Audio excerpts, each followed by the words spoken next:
అందరికీ నమస్కారం.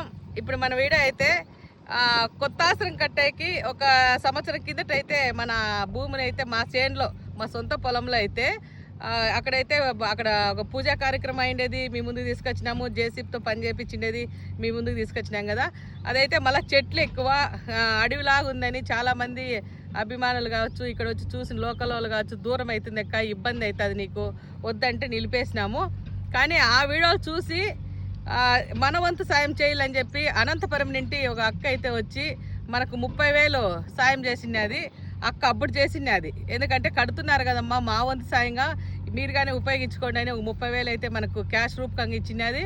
ఆ అమౌంట్ అయితే రూపాయి కూడబెట్టి ఆ అక్క ఎంతో కష్టపడి ఇచ్చిండే. డబ్బులు వేస్ట్ చేయకూడదు కదా, ఎందుకంటే మా పేరు ఉండాలా, మనకు 10 మందికి ఉపయోగపడాలనే మనతో నమ్మి ఇచ్చినారు. కాబట్టి ఆ డబ్బులు అయితే ఇప్పుడు దాకా నేను అలాగే పెట్టుకొని ఇప్పుడైతే ఫస్ట్ స్టార్టింగే ఆ డబ్బులతో నేను ఇసుకైతే తోలిచ్చిన. ఇక్కడ ఓ టిప్పర్ వచ్చి 22,000 తీసుకున్నారు. మామూలుగా 24,000 తోలుతారంట, 22,000 తీసుకున్నారు.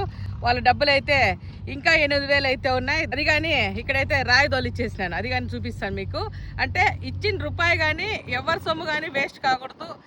ఆ రూపాయి కానీ వాళ్ళకే ఆ పుణ్యం చెందాలని చెప్పి నేను మనస్ఫూర్తిగా కోరుకొని ఇక్కడైతే 22,000 పెట్టేసిన. మిగతా 8,000కు రాయి తోలిచ్చేసినాను. రాయి అయితే ఇదే అనమాట.